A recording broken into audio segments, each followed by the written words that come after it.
a webinar is going to be able to, teach you everything there is to know about infant massage. But I feel like even if your main queries are answered and if you get something out of today, at least the thoughts and the concerns that you're looking for, I think we would consider it a success. All right. To start off, I think we had made this, a title for this webinar that is your infant massage helping or harming your baby? And I think it's very important to talk about that. I think I would like to start off by asking Karpagam, because she is the one who is actually, teaching the infant massage classes to parents on a daily basis. She encounters a ton of these questions, and we'll be taking yours also, but she encounters a ton of these questions on a daily basis. So let's start by asking you, Karpagam, what are some of the most atrocious things in the infant massage classes that you hear from parents, from things that you have seen, and things that we try to dispel those myths, in our classes?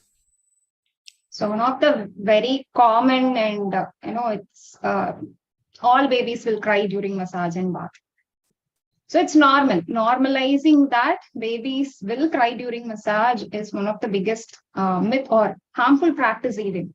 So massage should always be about relaxation. So again, we are trying to break that by teaching the parents to do the massage themselves.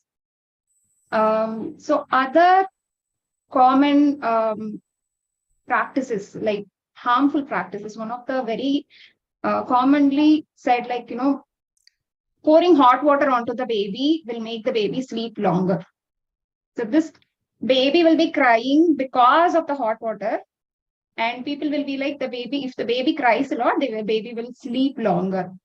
So this is also one of the very harmful and one of the most atrocious practice. We have to call it as atrocious, because babies are not enjoying massage and bath, and it should be an enjoyable experience. Another thing that we shouldn't practice at all is squeezing the baby's nipples to get the milk out.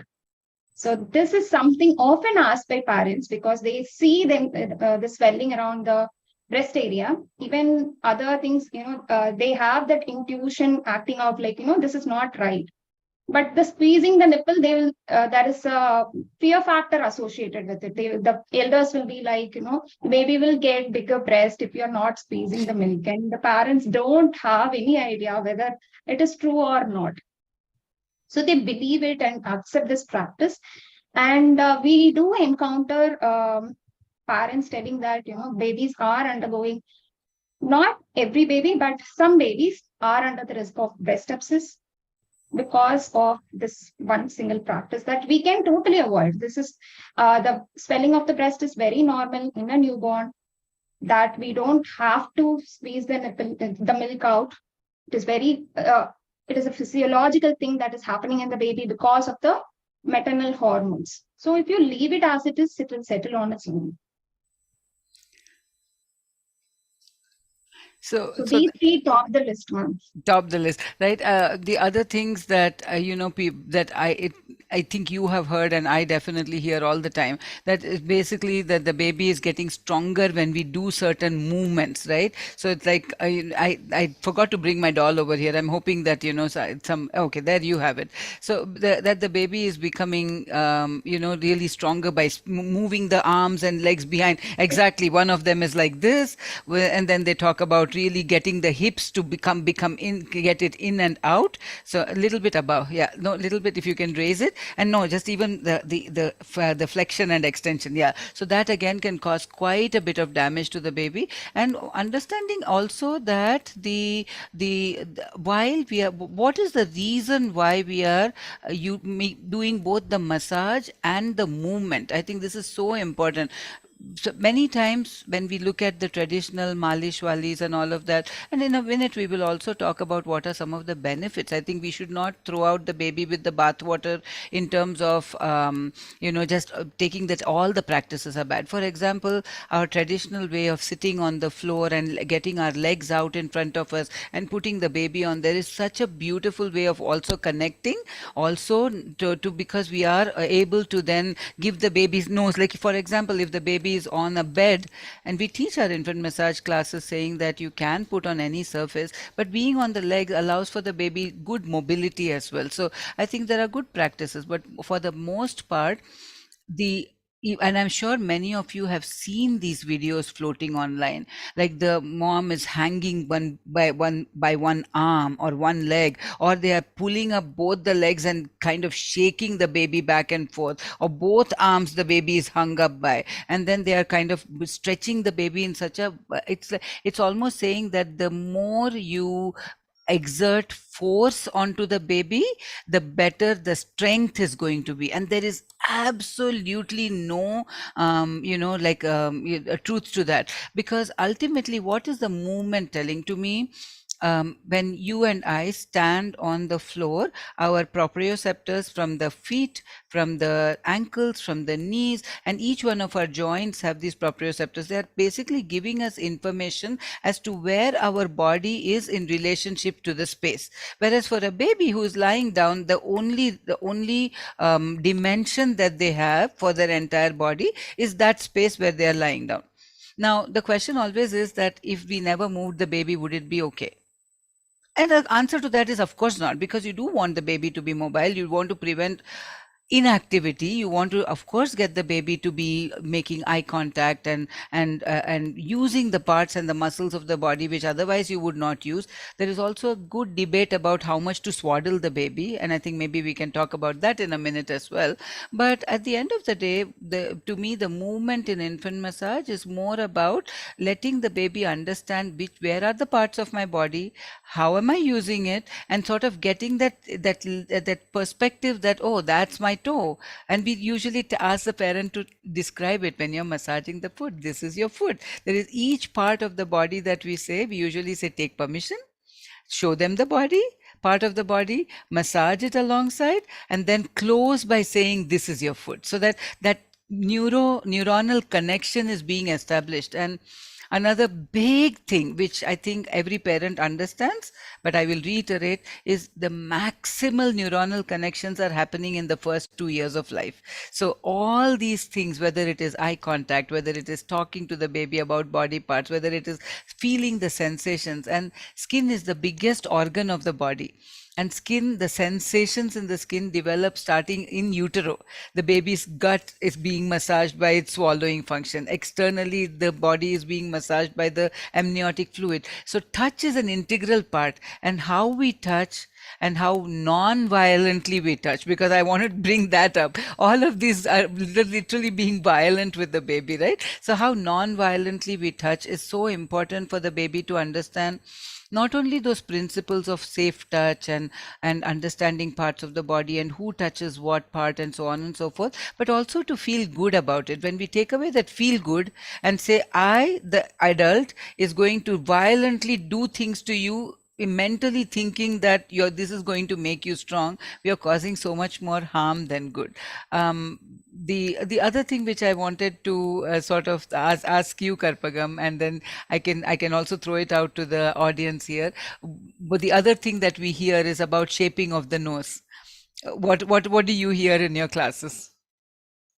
We actually talk about do not shape the nose, because this as a practice doesn't mean anything. But recently I came across an article or a post regarding shaping of the nose, how it was as an adult was caused an irreparable damage to the adult. So this is a cartilage for the baby. The bone is yet to be formed, and because of that harmful practice, the other day Kamna was telling how this was a normal practice, like massaging the nose, and not as a way to shape the nose. When the focus is on shaping the nose, and when we are exerting pressure on the top part of the nose, that can cause damage to the baby. Yeah, and also I think the whole idea to me that we can do something to, there is also this thing that, if I keep pressing on the head will become perfectly round.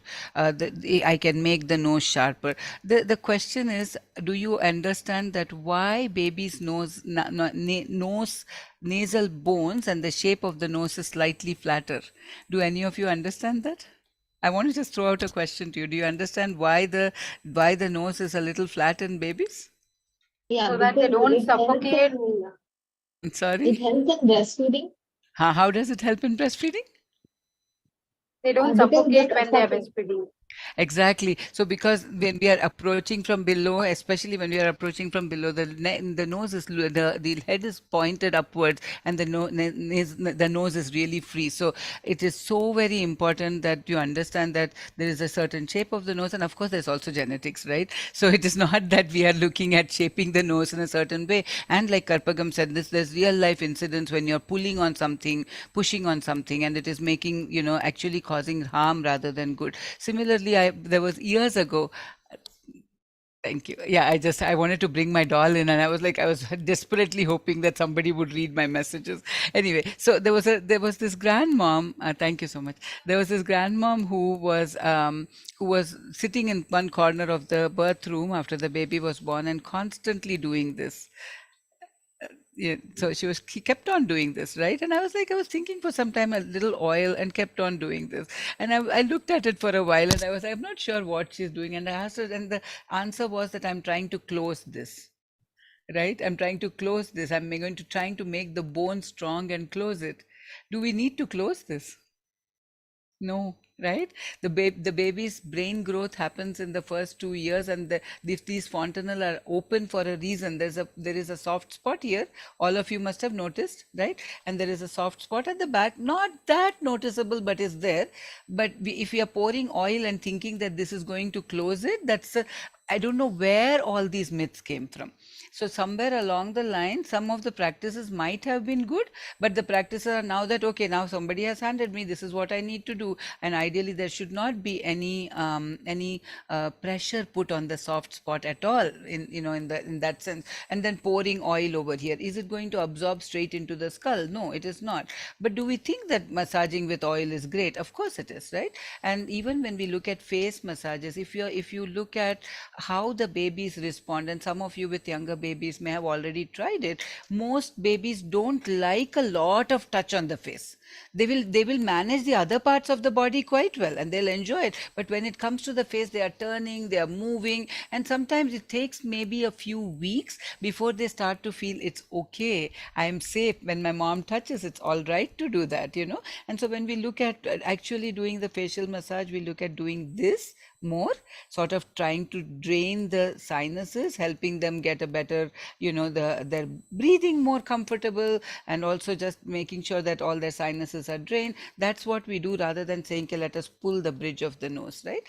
So then even in our classes, what we'll end up doing is we have 3 classes. All of them are about an hour and a half long, so it's almost a complete class of 5.5 hours. And the face massage is taught the very last. We never touch the face initially. We always talk about get the baby comfortable with the foot. There is a lot of reflex points on the foot. This is a very unique component of the infant massage that we teach at Sanctum, because we all know this, that the foot has all the reflex points of the body. But how to get a tiny human being's tiny foot to do all the, to reach all those reflex points, and babies start to enjoy that. Then we work with the leg, and then a lot of the questions are about that colic, the gas and colic routine, work on the abdomen. They love the back massages. So then we go on to the back, and face is literally the very last. And we'll tell parents, and every week we ask them to come back and give feedback to us, saying that, what is your feedback? Did your baby enjoy this? What part did it not enjoy? How can we make sure that, we are respecting the baby's bodily autonomy, and then also doing the things that are, that are beneficial to the baby. Karpagam, do you want to add anything?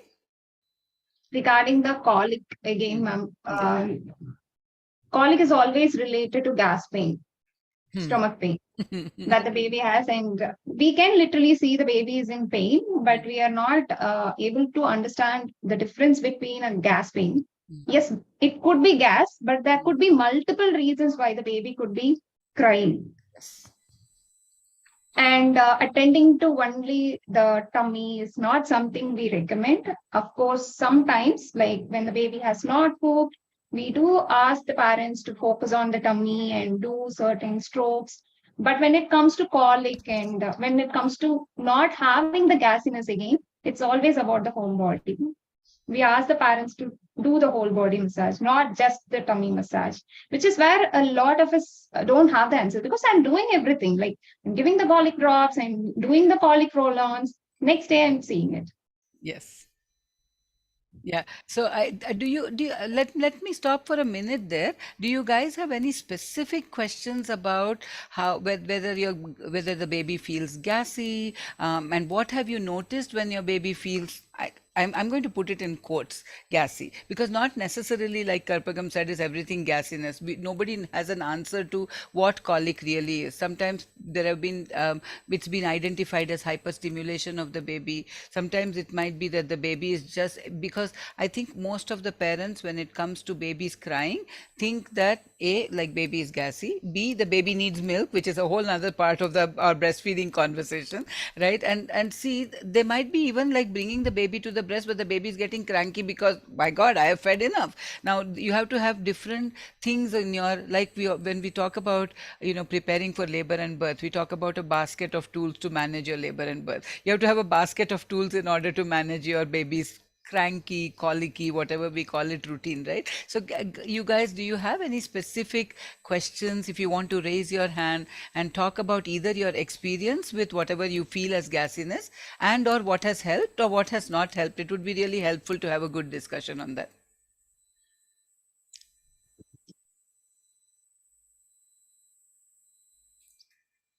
Anyone Yeah, has?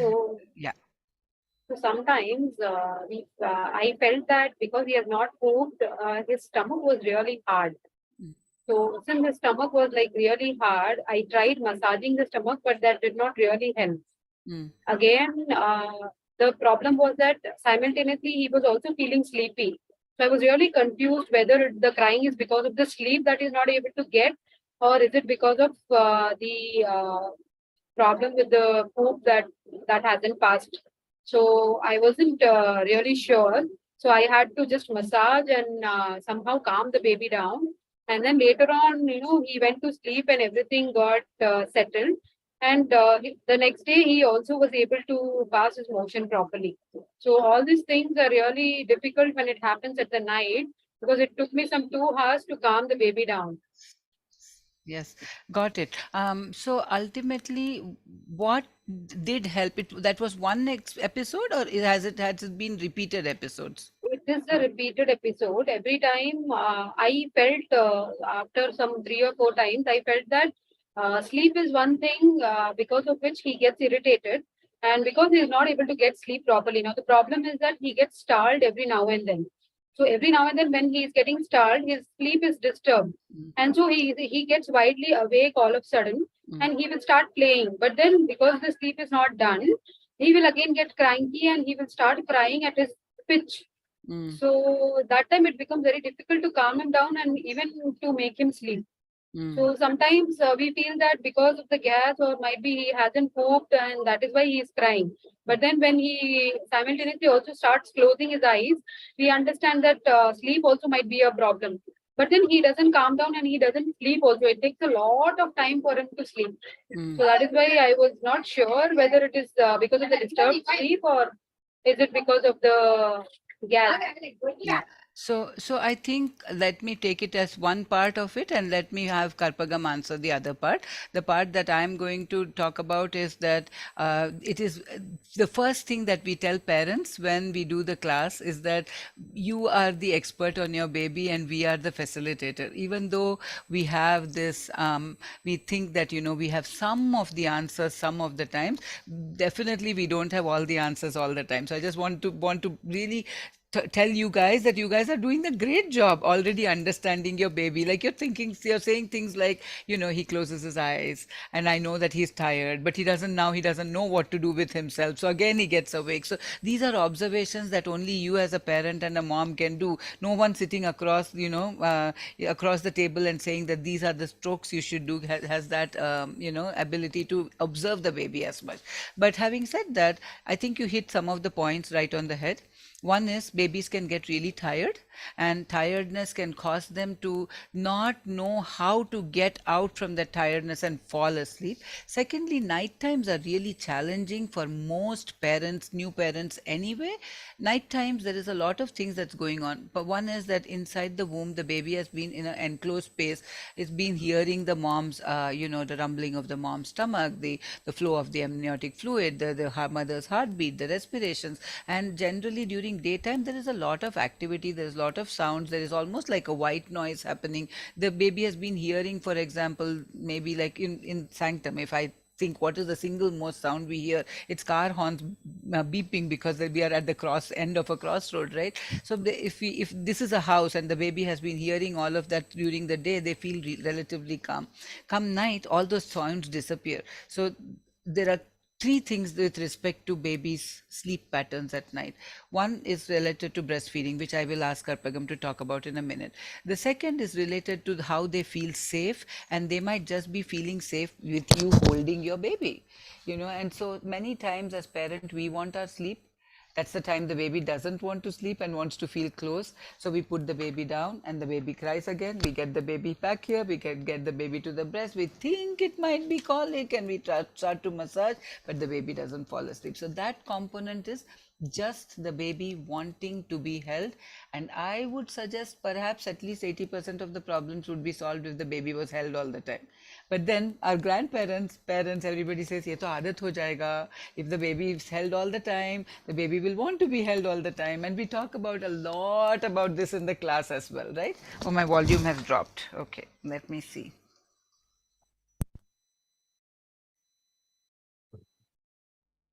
No, ma'am. Gone? Is okay? Yeah. Can you hear? Okay. Yeah, we can hear. All right, very well. So the part where the grandparents or other people will say, if you hold your baby constantly, that will cause the baby to harm to the baby, or they will want to be held. And the counter to that is maybe yes, biologically and scientifically we know that babies want to be held, but we also know that adults don't want to be necessarily held all the time. We are not carrying our 19-year-olds and saying that, oh no, the 19-year-old doesn't know how to sleep. So I think a lot of this comes from those myths of how do you handle your baby. And one thing I would want to tell all of you who are here today, both in the webinar with us and those who are watching this live, is that one of the biological necessities of a baby is to be held and feel safe. And waking up at night multiple times actually is now known to prevent things like SIDS. So I think coming back to whatever Priyanka was asking, is that the first thing is identifying some of those discomforts. So some of the times it could be because of gassiness, and then Karpagam can probably demonstrate some of the gas and colic routine in a minute. Some of it could be just the baby wanting to feel close. And some of it potentially is just because it is nighttime and everyone's their nervous system is tired and we are not knowing to calm the baby down. Generally we say babies should be able to sleep in midst of an Indian wedding, because that's how they are. They fall asleep sleeping like a baby. That's what we talk about, right? I was actually attending a beautiful meditation session, and one of the things when the meditation teacher was pointing out is how the baby breathes through the abdomen, right? And that's how you know that the baby has fallen asleep. And we as adults have forgotten to do that. We have short breaths, stressed breaths, and when the baby, when you see that rise and fall of the abdomen, and any one of you who has sort of seen the baby and go, wow, that baby looks like an angel, that's how they're sleeping, and then they wake up and they're like a demon, right? So so I think that's part of the answer to your question, I hope, Priyanka. And Karpagam, do you want to talk about the breastfeeding aspect of it? Do you want to tie that in as well? Yes, obviously the babies cannot sleep independently. They need that bridging, that comfort in order for them to go back to a deeper sleep. So, like, I think Priyanka has a point wherein, yes, she can feel the hardness around the belly, and the baby hasn't pooped for a while. Of course, there is a discomfort, and that can cause disruption in the sleep as well. So we cannot negate the fact that the baby is gassy, bloated, and constipated, and we normalize this as well, right? So breastfed babies, it's okay. It's okay if the breastfed baby is not pooping for 7 days, which is now has been shown to be like it's not true. Even if the baby is, breastfed babies are supposed to poop daily. It's not normal because breast milk has components which cannot be absorbed by the baby's gut and it has to be ultimately eliminated, which is the human milk oligosaccharides, which has other properties like, immune building properties. It feeds good bacteria, but it has to be ultimately eliminated. So what happens if the baby is not pooping for 2 3 days? It is quite uncomfortable. So what you can do as parents when the baby is uncomfortable and with the irregular food patterns, I would for temporary relief we can do the ILU, which we teach in the infant massage class, and there are n number of YouTube videos. I'm sure that you have come across. But what I also have found that is when mothers tell like, I know this stroke, and when I ask them to demonstrate, it will be the other way around. So it is very important that you educate yourself from a professional. So let me demonstrate the ILU. So this is baby's belly button, and 1 centimeter above the belly button towards the left is the stomach. And the large intestine is in the shape of inverted U shape. So the stomach is in the size of baby's hand. And oftentimes they will be looking at the baby's tummy and baby's tummy is not full, but this baby's stomach is only this much, right? So our baby's ascending colon starts from the right. So this is the ascending colon, transverse colon, and descending colon. So the descending colon is on the baby's left, which is connected to the rectum and anus. So first, we are going to start with the descending colon on the baby's left. I, L, transverse descending colon, U, ascending, transverse descending colon. And if baby is constipated, I 5 times, descending colon 5 times, inverted L 5 times, and U 5 times.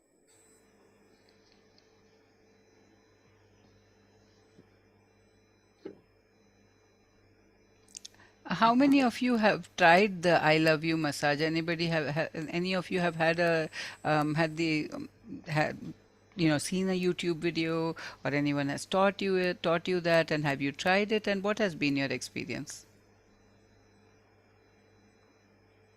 This is one of the easiest, most beautiful massages, and it's something great. You can, and even if the baby doesn't have constipation, as a part of our colic and gas routine, as a part of our stomach massages, we teach that. And I think most of you would have understood why we are doing this. So if there is any gassiness, any kind of matter in the descending colon, you want that taken away first, sort of give space for the mobility of the colon from here to here, and then this part. So you're basically first moving things out of the last part of the colon, and then the middle part, and then the first part, so that the baby gets relief. And simple things like in the olden days they would also say, even now I think they talk about taking a little bit of oil and doing the circular massages. There's nothing wrong with that. That's one of the good practices, as long as you know why you're doing it, and it is not only that. Now there is practices that you will pour oil over it.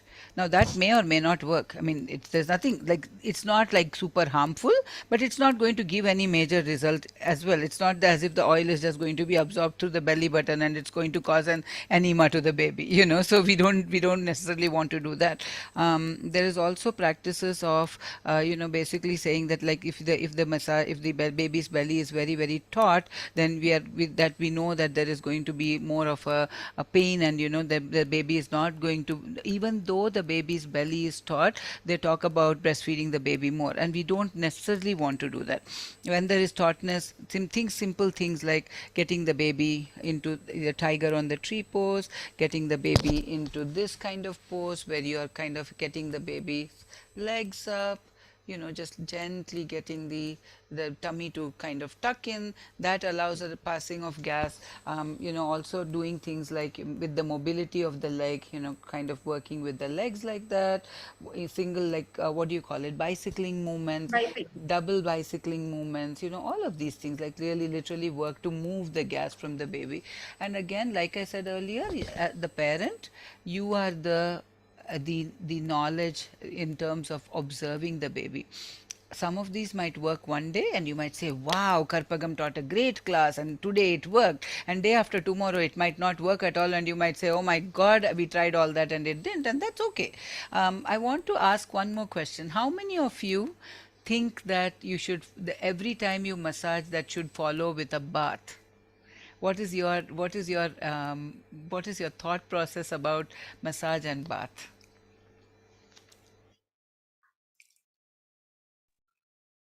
Bath will usually make the baby fresh. That's what is perceived. Okay.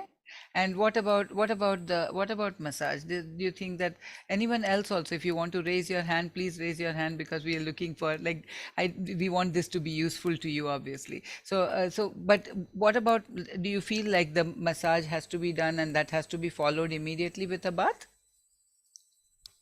That's what we've heard. Like I've heard people telling for a long time the oil should not be soaking in, and we should immediately take bath very fastly.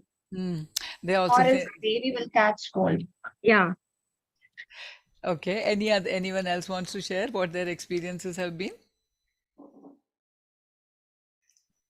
And how many of you have been told that you cannot massage the baby at night, or you cannot give baths to the baby at night, for the same reason that the baby might catch a cold? Shashwati, you're on mute. Even I have heard that after 6 o'clock, if we bath to the baby and all, she might get cold. So that's the reason in our house it's not happening Yeah, but in fact, when do the babies become most cranky? at night. Only in the At night. night. Exactly. And it is one of the best routines to do. Saved my life years ago. And I think it's been a saving part of many, many moms' lives, when you give them the tool that it is okay, even at 2 a.m. in the morning, if the baby is extremely cranky. Of course, it's not that the moment the baby is cranky, you want to take and dump the baby into a bath, right? But if the baby is extremely cranky, you have tried feeding, you have tried the massage, you have tried the tiger on the tree, you have even baby wearing. Sometimes baby wearing helps really well, or the dad sleeping like this with the baby on the chest sometimes works well. Once you have tried all of those things, if the baby is still cranky, what prevents you from giving the baby a bath? Not necessarily, even taking the baby like that and taking a bucket and gently lowering them into it, and they become so calm all of a sudden. But when they first start to go into the water, they'll still cry, and as it comes up to the belly, they're like, okay, this sounds good, because these babies have been floating inside water, remember? And then you're doing this, and at some point, they actually fall asleep inside it. So there is, as long as there is no cold drafts in the room, there is no fan or AC on, and in where you're giving the bath, as long as you bring the baby and immediately towel the baby dry, because they do tend to lose some heat from from cold stress as well. As long as all of that's happening, there is absolutely no reason. And honestly, I feel like then some parents will tell us that they give the baby bath twice a day. They may massage once a day, they give bath twice a day, or any combination of that, or they choose to massage maybe like just the leg or the foot in the morning, and maybe do a little bit more of the tummy massage and the back massage in the evening, and then give the bath twice in the day, or give the bath once in the day. But I really feel like having that as a part of your tool bag to be able to give the massage at, say, 9 o'clock. And do you all know how long does the baby sleep after a good massage?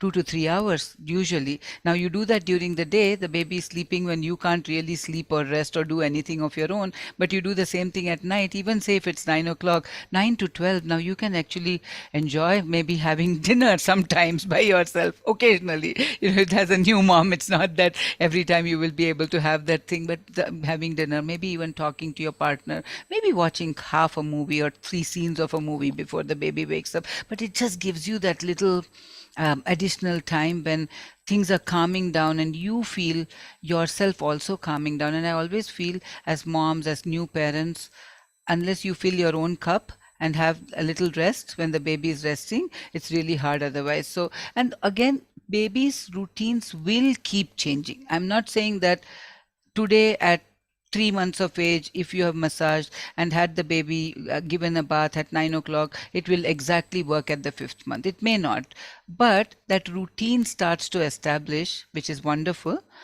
And even if the routine breaks, you still know it's a tool in your hand, right? So I'm not saying everyone has to massage at night or, give bath at night. And second thing, Karpagam, do you want to talk about separating the massage and the bath a little bit? Yes, ma'am. So oftentimes, when we do the massage at the right time, when the mother does it, babies doze off during the massage, and I often get pictures of babies dozing off, when being massaged. So we don't want to disturb the baby, and back massage is one of the most favorite part of their routine, and babies are on their tummy sleeping off. So do we want to wake the baby to bath?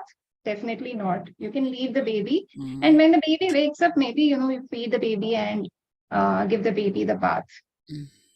Yeah, so very, very important. I think 2 things that Karpagam said here. One is when the massage is done violently, they are anyway crying, and then you're pouring hot water, and please, another thing which I think I want everyone here to understand is the hotter the water, the baby is not getting any crown by saying that this is the hottest water I can bear. And we have had incidents where the babies come looking like really, really almost close to burnt, and it's not good for the baby. So normal, I would say a slightly more warm than tepid, but always test. And I would say using your wrist is a great test as to what feels warm. Little warm is good. Hot, where you are not able to put your hand there, is absolutely not good. So I think that's first thing that I want whoever here is watching and participating to understand. That's one. The second thing is, when do we normally do the massages, especially if it is outsourced? It is when traditionally the baby has been waking up at night. They've fallen asleep nicely at 9 a.m. in the morning. In comes the malishwala person, and there's like 10 o'clock. Their work is to do. You wake up this baby who is beautifully sleeping finally, give them this massage, pour the hot water over them, and then they're like, oh, see, the massage made my baby sleepy. Of course, you've traumatized the baby. They've wailed their heart out and said, enough, I think I should better sleep so that nobody disturbs me. So very, very important to understand, one, that do the massage, and this we talk about every class and almost through the entire program, that do the massage when the baby is in a quiet, active or slightly alert, active state. And it's beyond the scope of this discussion to tell you what are all the states of the baby. But suffice to say that that's a small part in the window of the 24 hours where the baby is in that state, right? And when you're in that state, you're doing 2 things. One is you're not traumatizing the baby by picking up and spoiling their actual sleep routine. But the second thing that you're doing is telling the baby that this is a connected activity, right? And today is International Day of Infant Massage. So one of the most important things that we teach the parent from day one is that infant massage is done with the baby, not to the baby. I think it's so important. If I would want anyone watching here to take one point away, it would be this, that it is done with the baby. And how would you do it with the baby if you're not even asking them permission, if you're not looking at them, you're waking them up, dumping them, doing things. And then this is not to make people feel bad that whatever you've been doing is wrong, because we all do what we need to do with the amount of information that we have, often from our parents, often from the community. So it's not to make anyone feel bad, and it's not that you have harmed your baby. I don't want anyone to feel bad about it, but I also want everyone to understand that if there is a better way, why not?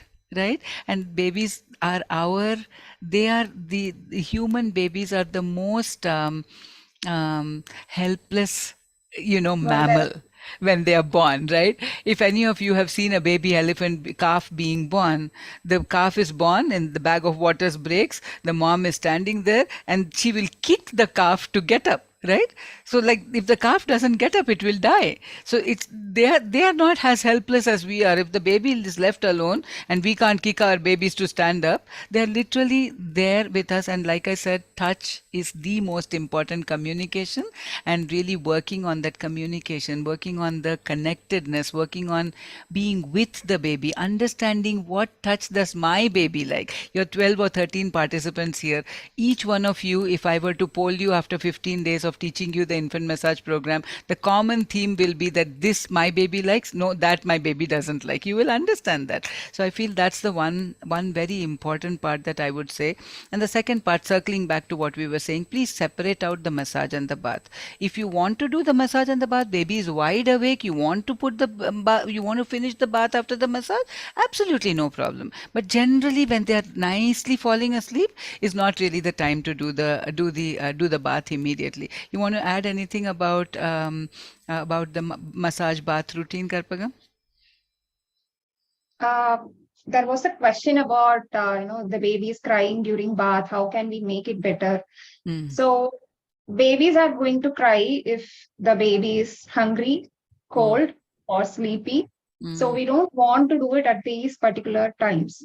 So yes, it is very hard in the newborn phase to understand what their needs are, whether they want to sleep, whether they want to feed, or but we can ensure that they are being properly fed and they are kept warm. So that can happen only if you are constantly pouring warm water or keeping the baby in a warm tub by placing a towel at the chest so they can keep warm. And as soon as you take the baby out, you cover the baby so they don't feel any cold. Any kind of discomfort, even a slight discomfort, they are going to cry. They are going to cry out of discomfort. And that doesn't necessarily mean that you are doing something wrong. Just that their way of communication. And as we understand, that the whole idea of in massaging and bathing should always be about understanding your baby's communication. So once you understand that, it will become very easy. So you will not be wondering like whether it is like sleep or whether it's due to the gas. So the communication part is something that you get only when you do the massage and not someone from outside. So if parents can take away one single message, is you do the massage. Even if you are not doing perfectly, imperfect massage is also fine. And one of the things that we have, when parents have sent back videos to us, we see, right? They'll say, they'll touch it and they'll say, "Oh, you don't like that? Okay, let's try something else." And it's so cute to see that interchange and exchange. Okay, now that oh, this you like, then they will. And it's just that beautiful exchange, and the baby starts to make those little noises, and then you see them as they grow older, they are more cooing into it. So it's just very wonderful to watch that exchange developing over time. And like Karpagam says, you understanding your baby and you understanding what they need, and over a period of time your baby's wants and needs will also change. We talk about this in class as well, that as the baby grows from a neonate to a baby to a toddler, their requirements or their understanding of massage, sometimes the toddler will come and just put the hand out and say massage, and without talking much, and it's beautiful to see that, right? So I think your understanding of your baby will increase dramatically when you do that in a way that's, and we also talk about elimination communication as a part of the massage program. That's again very unique to our program. So I think a lot of takeaways from the fact that one, massage when the baby is ready, do the massage with the baby, and third, look for those signals of what your baby is saying. Am I comfortable? Am I not comfortable? And that usually will be a good barometer for you to understand how to massage your baby, right? So that's that. And then I think I had one more thing that I wanted to add before we actually close the live and go to the participants and work with your specific questions and concerns. I think there's one more common myth that comes up is not to give massage and not to give bath till the cord falls off. Have any of you heard that?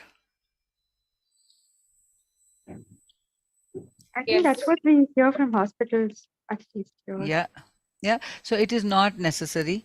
Yes, the cord should be kept dry after the bath, but from day one. So generally first 24 hours we say not to give bath to the baby, because you want the baby's microbiome to be intact. You want the skin to skin. You can, if the baby comes with blood and bodily fluids, it's not that you have to keep it intact, but just wiping it down, but not giving a bath in the first 24 hours is super important. So for those of you who are pregnant and wanting to make a birth plan, you should be, because many hospitals without really permission, and I'm not saying this in any bad way, it is just the practices, right? They'll take the baby away, they'll completely wipe down the baby or completely give bath to the baby, they'll ask you for oil, and then they'll put all that, wrap the baby, bring you back. So ton of skin to skin whenever it's possible in the first 24 hours is amazing. Not really giving bath to the baby, especially putting products. And again, this is another huge discussion we have in our regular classes. What are products? What can be used? What cannot be used? What kinds of oils to use? All of these is basically, we talk about that in great detail in the class. But by making that birth plan, saying that I at least want the baby not to be bathed for the 24 hours is important. But then after that, it's okay to bathe, and it is okay to, after the baby has been bathed, to really dry gently around the area and keep it dry. So that way the baby is able to get the benefit of massage and bath. And I wouldn't even say a big massage routine.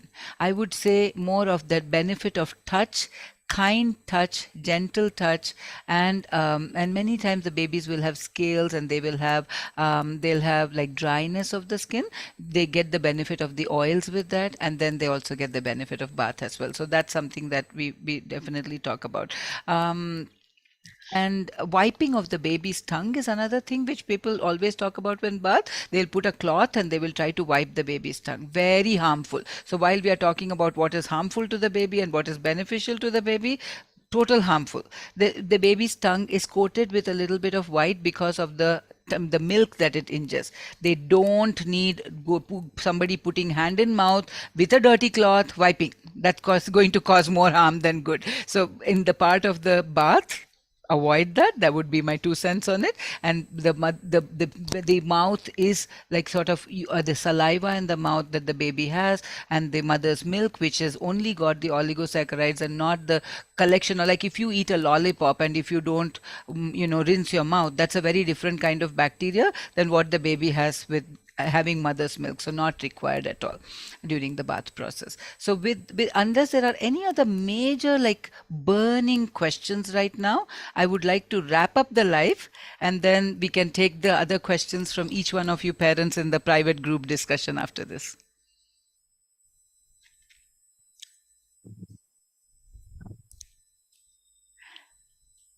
Okay, since there is nothing major right yet, I would like to thank all of you who joined live on our YouTube and watched this discussion. Like to thank you for joining us. A big shout out to all the parents who are massaging their babies with love and kindness. A big shout out to all those who want to learn the right way to do the massage and have a good time doing this as a parent-baby dyad. A big shout out to all the infant massage instructors, because today is the International Day of Infant Massage. So all of you who are helping parents to sort of be connected with their babies through massage, a big shout out to all of you. Thank you for all you do, and thank you for joining us over here. And of course to all of you guys who were stellar in participating, asking your questions, and I hope all of you learned something here today. Thank you very much.